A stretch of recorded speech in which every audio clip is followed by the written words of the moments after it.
오늘 예수님께서 베데스다 연못에 지나가시다가 38년 된 그 온몸이 마비되어 있으니까 중풍병자죠. 일종의 중풍병에 걸린 환자를 만나셨습니다. 예루살렘 양문 근처에 있는 연못이었고 못이라고 하는데 그 연못으로 제가 말씀드리겠습니다. 그래서 그 옆에는 솔로몬 행각, 솔로몬이 지은 행각이 있었고 그 주랑들이 있는 그 누각이 있는 곳에서 안식일에 그것을 지나가셨다. 아마 안식일에 예배를 드리기 위해서 그렇게 지나가신 것으로 보여집니다.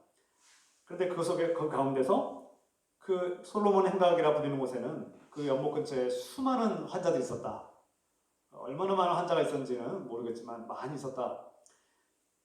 그때 예수님께서 한 병자를 마주하시면서 그에게 다가가고 대화하는 장면이 나타납니다.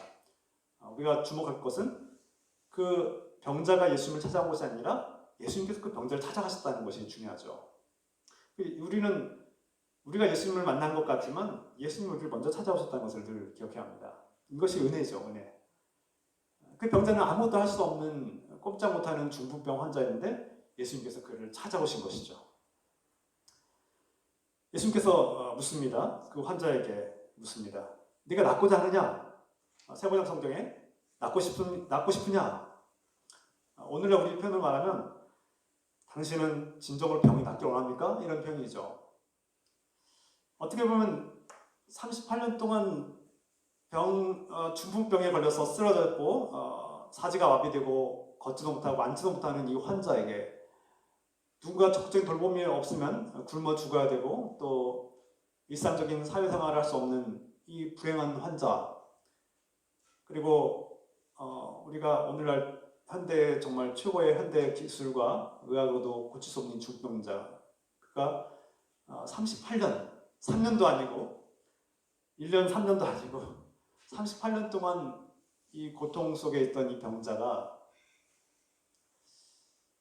정말 여러분 상상해 보십시오. 38년 동안 어떤 병을 앓았는데 뭔가 마음이 정상일 수가 없겠죠. 38년 동안이라는 어떤 오랜 동안 그것도 중병을 앓게 되면 사람들은 대부분 절망하기 마련입니다. 포기하게 됩니다. 그리고 몸은 제대로 씻지도 못했고 가누지도 못하는 이 몸은 갈수록 더 악화되었고 거의 반 시체가 아니었을까라는 그런 생각을 하게 됩니다. 얼마나 끔찍했을까요? 그런 사람에게 예수님께서 다가오셨다는 것입니다. 누구도 신경 쓰지 않는, 이제 죽었다고 생각할 수 있는 그런 사람이었죠. 여러분, 38년이라는 세월은 결코 짧은 시간이 아닙니다. 왜냐하면 예수님 당시에 대해 고대 기록에 의하면 당시대 평균 수명이 대략 40세 정도, 그 이하로 보는 사람도 있고요. 대략 40대 전후로 보는 경향이 있습니다. 대부분 40세를 못 넘고 죽거나 40세를 넘더라도 뭐 50세쯤에는 죽는다는 거 봐야죠. 그게 그 당시에 평균 수명이었습니다. 물론 뭐 70대, 80대까지 사신 분도 있었죠. 그건 예외적인 상황이었고요. 그렇다면 오늘날 이 38년 동안 그가 언제부터 병을 앓았는지 모르겠지만 청년의 시절부터 중풍병에 걸렸다면 최소한 50대 정도 되지 않았을까 그렇게 여겨집니다. 그러면 오늘날 그 당시에 평균 수명이 40대로 보면 오늘날 우리 인구학적 그런 나이대로 보면 70대 후반, 80대 초중반에 가까운 그런 노인이라고 하시는 것이죠. 그 당시의 나이대로 보면 그렇습니다. 다시 말해서 이미 돌아가실 나이가 된 거예요. 그 당시의 수명으로 보면 누구도 더 살기를 기대하지 않는 나이에 그런 충분히 살아온 인생, 그러나 중풍병에 걸려서 고통 속에서 삶을 포기할 수도 있을 것 같은 그런 상황을 우리가, 절망적인 상황을 우리가 상상하게 됩니다. 그런 환자에게 예수님께서는 네가 낫고자 하느냐라고 질문하신 것입니다. 여긴 두 가지 의미가 있죠. 어떤 측면에서는 병자에게 낫길 원하느냐 물어보면 어떻게 보면 참 말도 안 되는 질문 같죠. 낫고 싶으냐? 당연한 거 아닙니까? 병자가 병을 낫고 싶은 건 당연하겠죠. 그런데 예수님께서 물어보신 것은 당신이 아직도 살아갈 희망이 있느냐라고 물어보신 거예요. 앞에서 말씀드린 것처럼 이미 거의 죽었다 생각될 정도로 치명적인 상황이고 나이도 오래된 노인인 것이죠. 그 대부분 이런 38년 정도의 긴 중병에 시달리면 살아갈 용기가 없어진다는 것입니다. 그런데 예수님께서는 그것을 물어보신 거예요. 당신에게 살아갈 용기가 있느냐? 살아갈 희망이 있느냐? 살 의지가 있느냐를 물어보신 거죠. 그러니까 예수님의 질문이 어리석은 질문이 아닙니다. 병자에게 낫고 싶으냐라고 물어본 것은 정말 당신이 살아갈 용기와 의지가 있느냐라고, 희망이 있느냐라고 물어보신 거죠. 당신은 왜 살고 싶습니까? 이런 질문이 더 합당할 수 있습니다. 당신은 왜 더 살고 싶습니까? 왜 그 병에 걸려서 고통스러운데 나이도 충분히 살 만큼 살았는데 왜 더 살고 싶습니까? 이런 질문이 더 적합하지 않았을까 이렇게 해석해 봅니다. 낫고 싶은 열망이 있는가? 정말 건강해지면 왜 건강해지고 싶은가? 그런 질문이죠. 당신 건강해지면 어떻게 살고 싶어서 그런가? 일어나서 예수께서 그 병자의 대답을 듣죠. 그 병자의 대답은 오늘 8절 말씀에 나오고 있습니다. 7절 말씀 나오죠. 병자가 대답하되 주여 물이 움직일 때 나를 못에 넣어주는 사람이 없어서 내가 가는 동안에 다른 사람이 먼저 내려갑니다. 그 연못에는 이것이 신화인지 전설인지 정확히 알 수 없지만 하늘의 천사가 내려오면 가끔씩 그 물이 소용돌이 치고 그 소용돌이가 멈출 때쯤 그 물에 몸을 담그는 사람은 무슨 병이든 다 나았다는 것입니다. 이런 믿음이 있었다는 거예요. 그리고 그런 희망을 가진 사람들이 그곳에 머물러 있었던 것입니다. 다시 말해서 어떤 사람들은 이 예수님의 질문도 엉뚱하고 이 병자의 대답도 낫고 싶습니다가 아니라 저 물에 들어가고 싶습니다라고 표현한 것은 또 다른 의미에서 나는 정말 이 질병이 낫기를 원합니다. 나는 정상적이고 일상적인 삶이 회복되기를 간절히 원합니다라는 갈망이 담겨 있는 것이죠. 그래서 예수님께서 그 간절한 갈망을 들어주실 것입니다. 사람이 볼 때는 불가능한 상황, 그리고 충분히 살았지 않느냐, 당신의 삶이 충분히 살았고 충분히 불행했는데 이제 와서 그렇게 간절히 낫고 싶은가? 이런 생각이 들 수 있습니다. 그런데 예수님께서는 그 38년이 넘는 오랜 세월 동안 그 절망적인 상황을 이겨내고 여전히 낫기를 원하는 그 환자의 오래된 갈망을 완성시켜 주실 것이죠. 이것이 은혜입니다. 우리 주님 예수 그리스도는 인간의 힘으로는 도무지 해결할 수 없는 정말 오래된 갈망, 사랑에 대한 갈망, 완전한 사랑, 배신이 없고 의심이 없는, 두려움이 없는 완전한 사랑을 우리에게 이루어주시는 분. 우리가 이 세상에서는 도무지 맛볼 수도 없고 느낄 수도 없고 경험할 수 없는 진정한 사랑을 우리에게 완성시키시는 분. 도무지 이 세상에서는 질병과 가난과 고통 속에서 우리가 정상적인 삶을 완벽하게 살 수 없는데 예수님은 그것을 실현시켜 주시는 분으로 오늘 우리에게 선포되고 있는 것입니다. 여러분들은 어떤 갈망이 있습니까? 여러분 안에 평생토록 오랜 동안 갈망하고 또 꿈꾸고 소망했는데 아직도 이루어지지 않은 그런 소망이 있습니까? 예수님께 소망을 주십시오. 예수님께서는 우리에게 도무지 이 세상에 줄 수 없는 그 영원한 갈망을 채워주시는 은혜의 주님이십니다. 저는 이 마태복음 5장을 읽을 때마다 항상 이 베데스다 연못에서 일어난 이 치유 사건을 볼 때 이런 의문이 있었습니다. 오랫동안 이 의문이 풀리지 않았어요. 왜 예수님은 그 솔로몬 행각에 연못에 수많은 병자가 있는데 왜 그 한 사람만 고치고 그냥 가셨을까? 다른 곳에서는 오는 병자들을 다 고쳐주시고 많은 병자들 고치셨다고 증언하고 있는데 왜 유독 그 연못에서 간절하게 병을 낫고자 하는 자들이 정말 많은 사람들이 있었다고 했는데 그 연못에서 고침받은 사람은 오직 한 명만 오늘 증언되고 있습니다. 그리고 다른 사람들은 고침받았다는 전혀 증언이 없습니다. 왜 그럴까? 여러분 생각해 본 적 있으십니까? 왜 예수님은 그 치유의 능력을 가지고 그 연못 근처에 수많은 병자들을 치유해 주지 않으시고 왜 이 오래된 병자만 치유하셨을까? 저는 이런 질문을 계속 묵상하면서 이 말씀 또한 준비했습니다. 그러면서 주님께서 이 성경을 통해서 주시는 한 가지 해석은 이것입니다. 많은 병자들이 제가 예전에 들은 설교들 중에는 이 38년 된 병자가 특별한 믿음이 있었기 때문에 그가 치유된 것이다. 다른 사람들은 믿음이 없었는데 이 38년 된 병자는 믿음이 있었다. 그래서 치유된 것이라고 제가 들은 적이 있습니다. 그런데 물론 그가 믿음을 가졌을지도 모릅니다. 그런데 제가 볼 때 이 성경의 본문에는 어디에도 그 38년 된 병자가 예수님을 믿었다는 표현은 없습니다. 그에게 어떤 특별한 믿음을 발견하기 어렵습니다. 그 병자는 다른 사람 못지않은 죄인입니다. 우리가 읽은 본문에 17절 말씀 보면 14절 말씀이죠. 14절 말씀 보면 그 후에 예수께서 성전에서 그 사람을 만납니다. 나중에 다시금 그 병자가 고침받은 병자를 건강한 모습 만나는데 그때 예수님께서 뭐라고 하시냐면 보라 내가 나았으니 더 심한 것이 생기지 않게 다시는 죄를 범하지 말라 하십니다. 무슨 뜻입니까? 사람이 어떤 중병에 걸릴 때 여러 가지 요인들이 있는데 그 중에 한 가지가 죄입니다.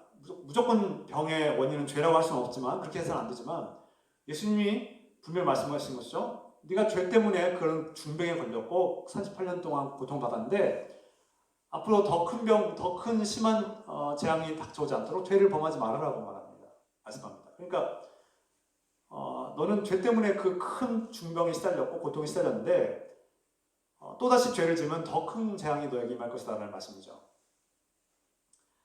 그는 죄인이었습니다. 한마디로 그는 죄인이었고 죄 때문에 고통을 당했다고 할 수 있는데요. 그가 또한 예수님이 자신을 고쳐줬다는 사실을 나중에서 알게 됩니다. 성전에 가서 그제서야 나를 고쳐주신 예수님이라는 것을 발견하게 되죠. 다시 말해서 자신이 고침받을 때 다시 자신에게 일어나서 걸어가라고 하시는 분이 누구인지도 몰랐다는 거예요. 그런 사람이 어떻게 예수님을 믿었다고 할 수 있습니까? 그러므로 예수님을 믿었기 때문에 그 병자가 고침을 받은 것이 아닙니다. 그는 예수님이 누구인지도 몰라요. 자신을 고쳐주시는 분이 누구인지도 모르는 상황에서 어떻게 예수님이 고쳐줬다고 할 수 있겠습니까? 그러니까 그 38년 된 병자가 믿음 때문에 고침을 받았다고 할 수 없는 거예요.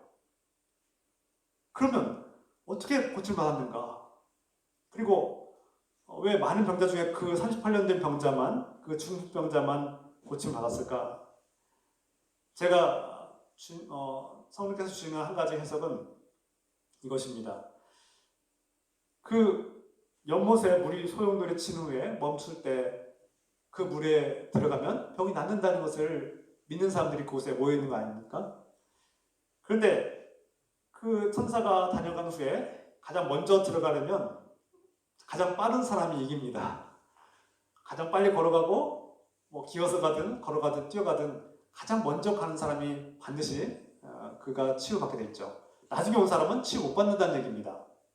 한마디로 경주가 펼쳐집니다. 이 갑자기 닥쳐오는 경주가 시작되는데 그 경주에서 이 중풍병에 걸려서 사지가 마비된 이 환자는 그 경주에서 당연히 꼴찌입니다. 누가 봐도 이길 수 없는 경주예요. 반드시 실패할 수밖에 없는 경주입니다. 나이가 들었죠. 늙었죠. 몸이 마비되게 됐죠. 누가 도와줘서 그 물에 넣어주지 않는 이상은 그것도 갑자기 언제 올지 모르는 예고되지 않은 상황에서 누가 그를 들여다가 놔주겠습니까? 불가능하다고 볼 수 있습니다. 그리고 그곳에는 먼저 병이 낫기를 원하는 수많은 환자가 있는데 양보할 기미가 보이지 않아요. 양보할 생각이 없어요. 말 그대로 치열한 경주입니다. 내가 먼저 낫고 싶은 사람이 먼저 뛰어가면 낫는 그런 상황입니다. 예수님은 그 연못에서 가장 불가능해 보이는 사람, 가장 약한 사람, 도무지 그 연못에 들어갈 수 없는 불행하고 희망이 없는 절망적인 사람에게 다가오신 것입니다. 예수님은 38년 동안 포기할 만도 한데 포기하지 않고 낫기를 갈망하는 그 환자를 찾아오신 것입니다. 여러분, 우리가 세상에서 볼 때는 정말 도무지 희망이 없고 또 나아질 기미가 보이지 않고 누가 봐도 저 사람은 포기했다고 생각하는 절망적인 상황에 있는 사람들. 그러나 예수님은 그런 사람들을 포기하지 않는다는 것입니다.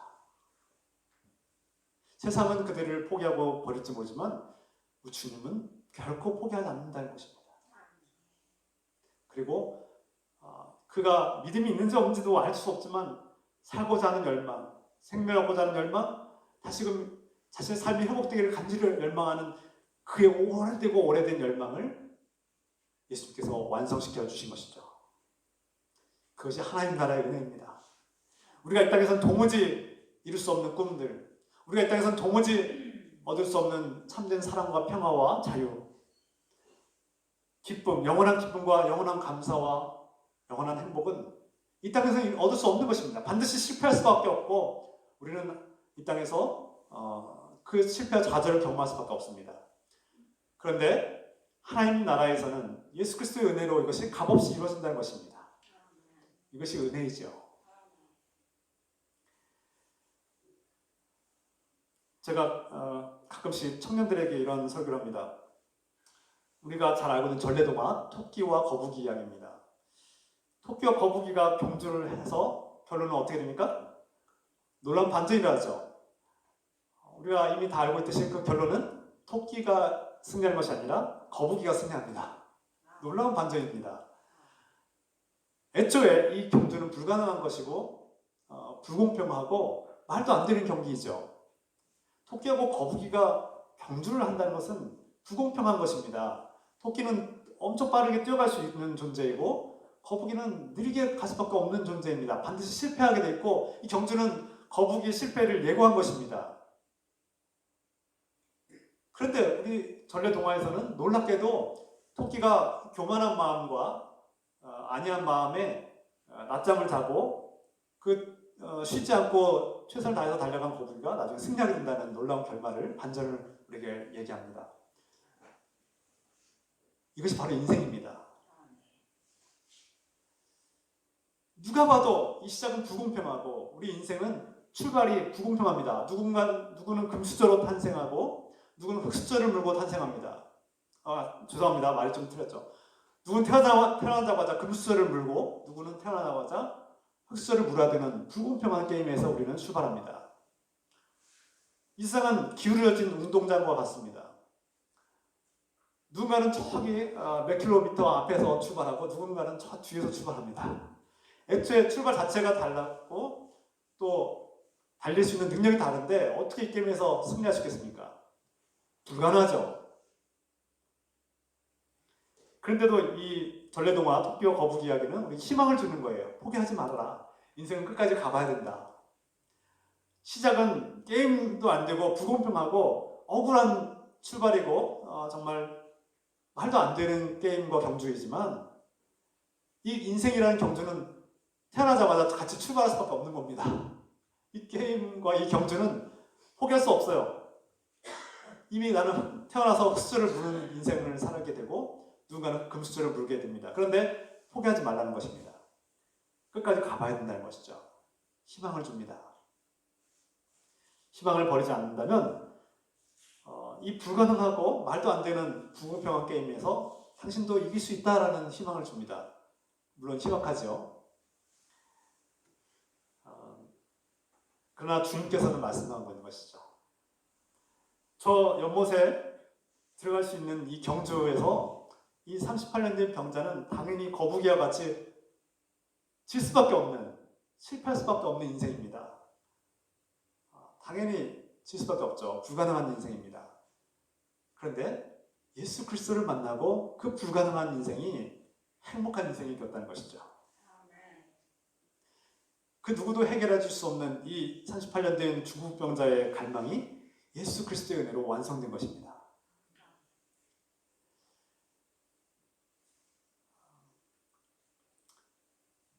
우리는 때론 인생을 살면서 이런 불공평한 인생의 출발점과 불공평한 인생의 많은 부조리한 현실들을 마주하게 됩니다. 인생을 미리 포기하지 말라는 메시지죠. 최선을 다해서 끝까지 살라는 메시지가 담겨 있습니다.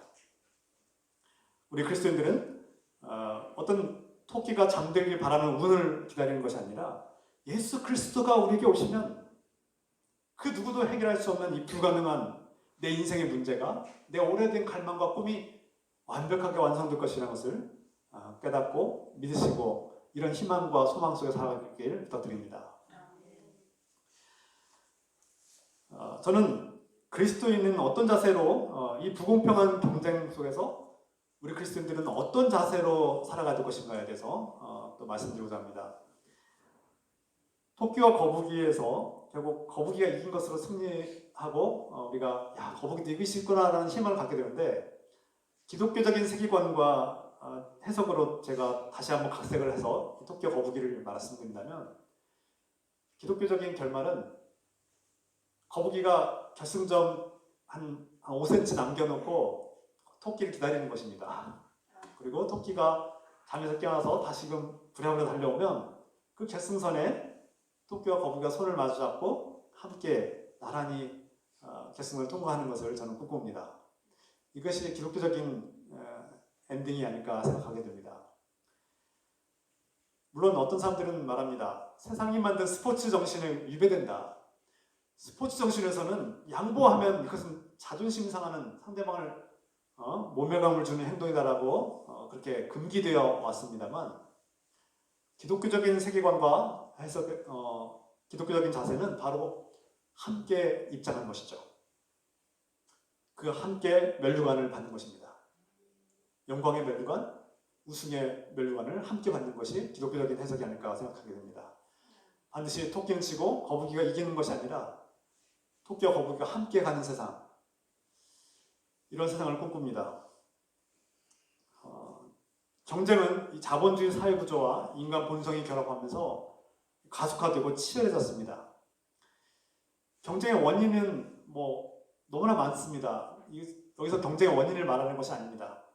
또 경쟁이 좋다 나쁘다를 평가하는 것이 아닙니다. 우리는 태어나자마자 또 이 자본주의 세상에서는 경쟁에 시달리고 경쟁 속에 우리는 내몰릴 수밖에 없는 상황이죠.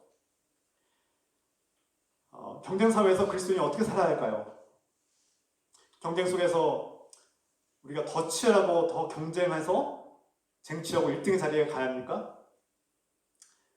기독교 정신은 그런 것이 아닙니다. 반대로 경쟁 사회를 피하고 도망쳐서 경쟁과는 아무 상관없이 사는 것이 기독교적인 삶입니까? 그것도 아닙니다. 기독교에서는 경쟁을 나쁜 것으로 여기지도 않고 또 그렇다고 장려할 만한 것으로 여기지도 않습니다. 어떻게 이 경쟁 사회를 그러면 살아가야 할까요? 그리스도인들은 경쟁에 매일매일 직면하고 있습니다.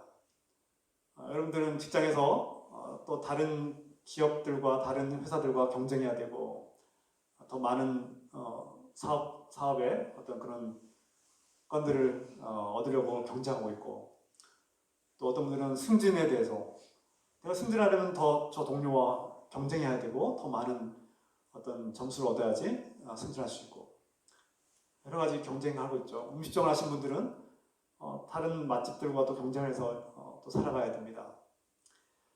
학생들도 마찬가지죠. 젊은이들도 취업을 하기 위해서 경쟁하고 있죠. 졸업하면 어느 병원에 들어가서 어느 직장에 들어갈 것인지 경쟁해야 되고요. 또 학생들은 경쟁해서 대학에 들어가려고 지금도 경쟁하고 있죠. 경쟁은 피할 수 없는 상황입니다. 제가 경쟁이 나쁘다고 말한 것은 아닙니다. 그러나 다른 사람들 짓밟고 쟁취하고 독식하고 1등의 자리에 오르는 것이 마치 승리이고 하나님께서 복을 주신 것이라고 말하지 않습니다.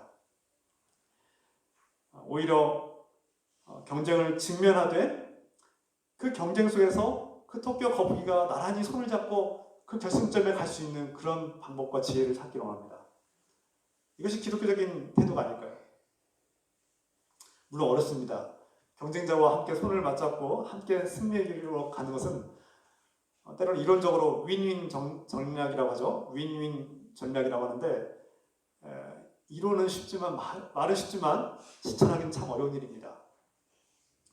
그럼에도 불구하고 우리 그리스도인들은 이 경쟁 사회에서 그 공동체에서 이 사회에서 가장 약한 자, 반드시 실패할 수밖에 없는 사람, 누구도 그를 승리자로 여기지 않는 그 세상에서 우리는 그들의 손을 붙잡고 함께 걸어나갈 수 있는 그런 정신이 필요합니다.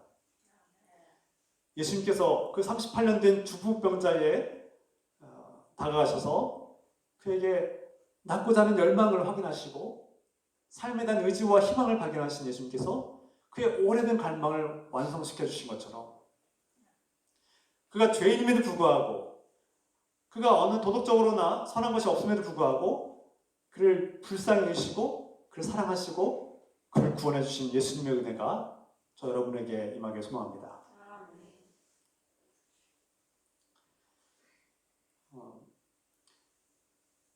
오늘 끝으로 경쟁은 약자를 짓밟게 만들죠. 강자가 쟁취하는 구조를 강자가 모든 것을 독식하는 그런 쟁취하는 구조를 만듭니다. 경쟁에서는 반드시 승자와 패자가 존재하고 누구나 승자가 되고 싶어합니다. 그런데 예수님께서는 경쟁 속에서 가장 힘없고 몸도 가눌 수 없고 반드시 실패할 수 없는 가장 연약한 사람을 선택하셨고 그에게 다가오셨고 그에게 은혜를 부으셨습니다. 지금 여러분들이 인생에서 꼴찌 같고 이 사회에서 내 인생은 꼴찌와 같은 꼴찌 인생이라고 생각하시는 분 계십니까? 예수께서 말씀하십니다. 꼴찌가 첫째가 되고 첫째가 꼴찌가 될 것입니다. 이것이 하나님 나라에 주시는 은혜입니다. 물론 노력하지 않고 뭔가를 얻으라는 것이 아닙니다. 하나님 나라는 우리에게 갈망하는 자들에게 값없이 주어진다는 은혜를 말씀하고 있는 것입니다.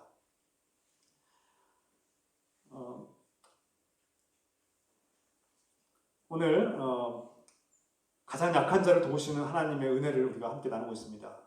주님께서 가장 약한 자를 도우시는 것이 주님의 성품이라고 우리에게 증언하고 있습니다. 그 병자에게 주님께서 말씀하시죠. 진정으로 갈망하는 것은 저 신비한 물이 소용돌이 치는 것이 아니라 바로 하나님께서 이루어주신다는 것입니다.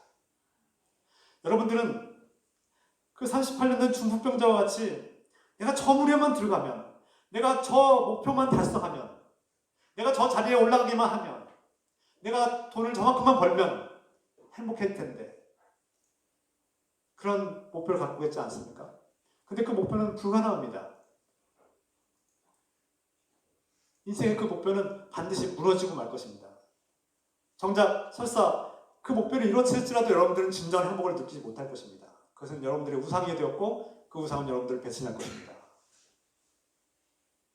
내가 그 직장에 들어가기만 하면, 내가 자녀를 낳기만 하면, 자녀가 성공하면, 내가 저 직장에 취직만 하면 행복했을 텐데, 내가 좋은 배우자를 만나면 행복했을 텐데 과연 그럴까요?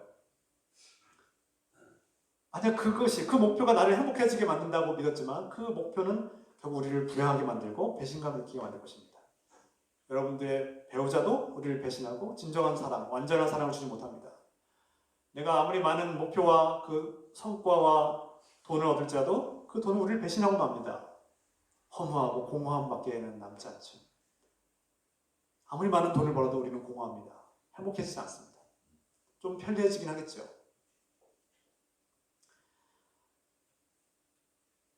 진정한 치유와 회복은 하나님께 달려 있습니다. 실망과 절망 속에서 포기하지 않는 우리 자신을 하나님께서는 응원하신다는 것입니다.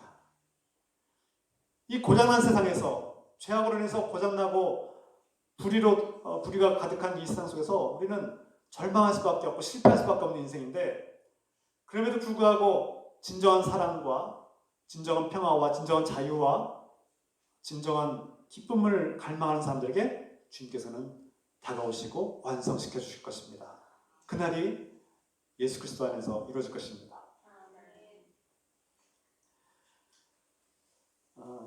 우리는 영적으로 중풍병자와 같습니다. 우리는 지금 우리 몸으로 우리 스스로 움직이고 건강을 갖고 있지만 영적으로 볼 때는 우리는 하나님 나라에 진정으로 들어갈 수 없는 중풍병자와 같은 사람들입니다. 우리의 능력으로는 도무지 하나님 나라에 들어갈 수 없습니다. 내가 좀 선한 일을 하고 도덕적으로 깨끗하고 고상하고 좀 착한 일을 좀 더 많이 하고 신앙생활을 좀 더 열심히 한다고 해서 하나님 나라를 내가 마음대로 얻을 수 있습니까? 하나님 나라는 정말 그렇게 율법을 지키면 얻을 수 있는 나라입니까? 성경은 아니라고 말씀하고 있습니다. 너의 노력으로 하나님 나라를 얻는 것 같으냐? 그렇지 않다라고. 네가 아무리 율법을 많이 지키고 네가 아무리 도덕적으로 선행을 하고 훌륭하게 행할지라도 너는 하나님 나라를 네 마음대로 얻을 수 없다고 분명히 말씀합니다. 그럼 어떻게 얻을 수 있습니까? 성경은 오직 예수 그리스도의 은혜로만 얻을 수 있다고 말씀하고 있습니다. 그거 외에는 답이 없습니다. 길이 없습니다. 성경에서 다른 길을 가르쳐준 적이 없습니다. 우리의 힘으로는 나을 수 없는 이 중국병과 같은 이 중대한 질병, 영적인 질병은 예수 그리스도의 은혜로만 낫는 것입니다. 안식일에 병을 고친 이 사건은 유대인들의 비난과 정죄를 받습니다. 누가 안식일에 자리를 들고 일어나라고 했느냐? 그 사람이 누구냐? 그 사람은 율법을 어긴 사람이다. 금기를 깨뜨린 사람이다라고 비난합니다. 나중에 그분이 예수님이라는 사실을 알게 된 유대인들은 예수님을 비난하죠. 예수님은 선한 일을 했으나 사람들은 그 일을 비난했습니다. 우리의 약한 본성은 항상 연약해서 도덕적인, 율법적인 생각에 살아왔을 때가 너무나 많습니다. 누가 금기를 어겼느냐? 누가 규칙을 깨뜨렸느냐? 우리 공동체, 이 사회의 법을 누가 깨뜨렸느냐? 거기에만 주목합니다. 그 일이 하나님의 뜻인지, 그 일이 하나님의 선한 일인지 기뻐하는 일인지 관심이 없다는 거예요. 그러나 예수님께서는 분명히 말씀하십니다. 하나님께서 지금도 일하시니 나도 일한다. 너희가 만든 규칙과 관습과 전통과 규율은 하나님의 뜻보다 앞설 수 없다는 것입니다. 하나님 뜻보다 더 앞서는 것들, 하나님께서 기뻐하시는 일보다 더 앞서는 것들은 우상입니다. 사람들은 율법을 우상화시켰습니다. 율법이 나쁜 것이 아닙니다. 율법은 하나님께서 주신 선물입니다. 고귀한 것입니다. 율법을 통해서 무엇이 죄인지 아닌지를 깨달을 수 있는 중요한 진리입니다. 그런데 율법을 우상화할 때, 율법의 형식주의에 빠질 때, 율법의 본질을 잃어버린 유대인들은 율법 우상주의에 빠졌고 그들은 하나님의 선한 뜻과 기뻐하시는 방법을 잃어버렸습니다. 지금 당장 고통 속에 죽어가는 사람을 고치는 것이 하나님의 뜻이고 하나님께서 기뻐하시는 뜻인데 그것을 잃어버린다면 율법보다 선한 일보다 율법이 앞서는 것은 결국 어리석은 하나님의 뜻을 방해하는 일이 되고 만 것이죠. 여러분 응급실에 가보신 적 있으십니까? 응급실에 가면은 정말 어디 부러진 사람, 인대가 파열된 사람, 피가 터져서 막 깨져서 온 사람들, 배가 아픈 사람, 기절해서 온 사람들, 수많은 사람들이 응급실에 환자들이 그렇게 누워 있습니다. 여러 가지 사건 사고를 당해서 다치거나 아픈 사람들이 입원해서 줄을 서 있기도 하는 곳이 응급실인데요. 그런데 여러분들 응급실 들어갈 때 가장 먼저 하는 것이 무엇입니까? 보호자가 이제 접수를 하죠. 어떻게 해서 왔고 어떤 환자이고 이 환자에 이제 접수를 해야지 이제 순서를 따라서 입원하고 치료를 받습니다. 그런데 내가 이렇게 손가락을 다쳐서 갔는데 긴급하지 않아요.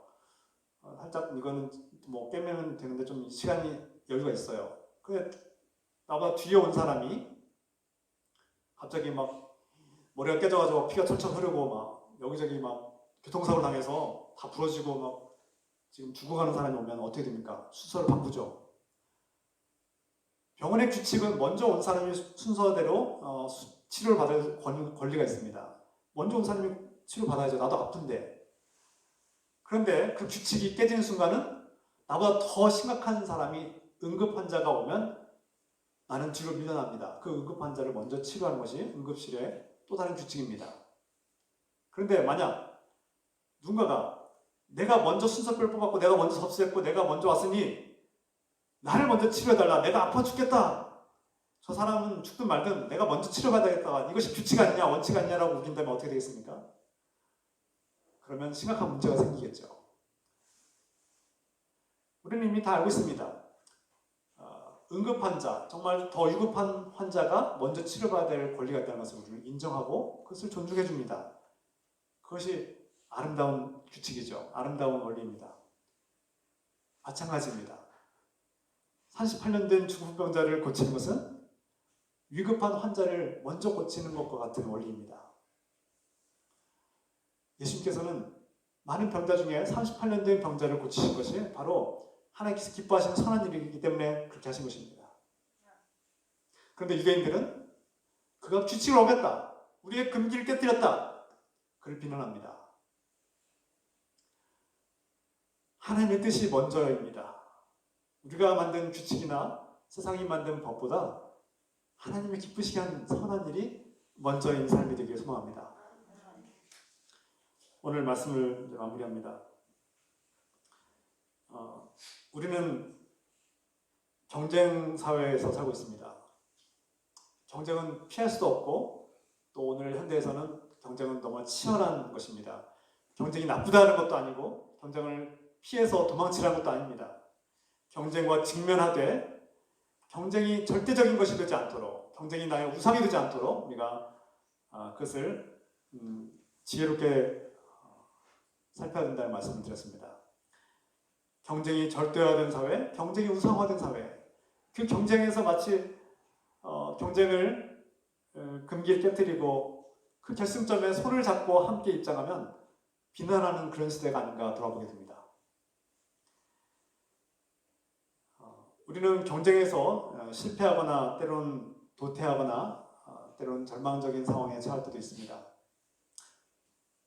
경쟁 사회에서는 언제든지 망할 수도 있고 망하면 정말 우리는 치명적인 그런 병자와 같은 상황에 놓이게 됩니다. 그럼에도 불구하고 우리는 하나님께서 기뻐하시는 사람들입니다. 세상이 포기하고 세상이 버린 이 주부병자와 같은 우리는 주님의 도움이 필요합니다. 주님께서는 누구도 희망하지 않고 누구도 희망이 없다고 말하는 그 사람, 반드시 실패할 수밖에 없는 그 38년 된 중풍병자에게 다가가셨고 그를 치유하시고 고쳐주셨습니다. 우리가 세상에서 도무지 구제불능과 같은 존재, 저 사람이 정말 하나님 나라에 들어갈 수 있을까라고 생각되는 그런 사람들조차도 하나님은 사랑하시고 기다리시며 다가가십니다.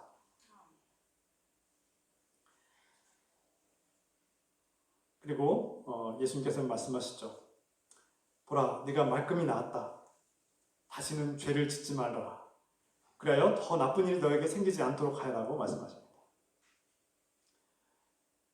우리가 정말 영적으로 죽을 수밖에 없는 그런 병자와 같았지만 죄로 인해서 죽어야 되는 그런 절망적인 상황에 놓여 있을 때 주님께서 우리에게 은혜를 베풀어 주셨습니다.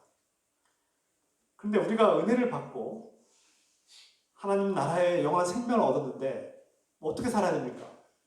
예수께서 말씀하시죠. 네가 이제 말끔히 나았고 구원을 받았는데 다시는 죄를 짓지 말아라는 것입니다. 더 나쁜 일이 생기지 않도록 하라는 것이죠. 물론 여기는 부정적인 메시지가 있습니다. 더 큰 재앙을 피하기 위해서 죄를 짓지 말아라는 그런 메시지가 있는데 그런 소극적인 메시지가 있는데 이것을 적극적으로 해석하면은 우리가 하나님을 기쁘게 하는 삶을 살아야 된다는 말씀이죠.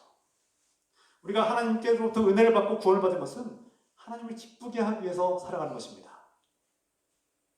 우리가 이 땅에서 우리가 만든 어떤 도덕 규칙들과 도덕 법칙들과 전통과 관습들이 있는데 그것들이 필요합니다. 때로는 중요하죠. 그것들을 무시하라는 것이 아닙니다. 그러나 그것들이 절대화되거나 우상화되지 않도록 해야 합니다. 무엇보다 중요한 것은 내가 직장에서 일을 하거나 내가 사업을 하거나 내가 가정에서 무슨 일을 하거나 우리가 하고 있는 일터와 직장에서의 삶이 하나님의 영광을 위해서 내가 정말 타일을 붙이고 시멘트를 깔고 이런 잡스러운 일을 하는 것이 정말 하나님의 영광과 무슨 상관이 있을까라고 질문하시는 분들 계실지 모르겠지만 심지어 그런 일조차도 내가 화장실을 청소하고 변기를 닦는 일이 하나님의 영광과 무슨 상관이 있을까라고 생각하실지 모르겠지만 하나님께서는 그 일도 하나님의 영광을 위한 일이라고 말씀하시는 것이죠. 제가 다음 시간에 우리 신앙인들이 신앙과 영성을 가진 사람들이 직장에서 일을 어떻게 바라봐야 되는가, 그래서 일과 영성에 대해서 좀 자세하게 나누고자 합니다. 하나님은 희망을 품고 포기하지 않는 사람들을 도와주십니다. 왕이신 주님이 오셔야 합니다. 우리에겐 주님이 필요하죠. 주님의 도움을 구하고 갈망하는 사람들에게 주님께서는 반드시 이 병자와 같이 주님의 도움을 절대적으로 구하는 우리에게 주님께서는 놀라운 은혜와 우리의 오래된 열망을 완벽하게 성취해 주실 것입니다. 그날을 소망하며 하나님 나라에서 소망을 우리가 간직하며 살아가시기를 주 예수 그리스도의 이름으로 축복합니다. 기도합시다.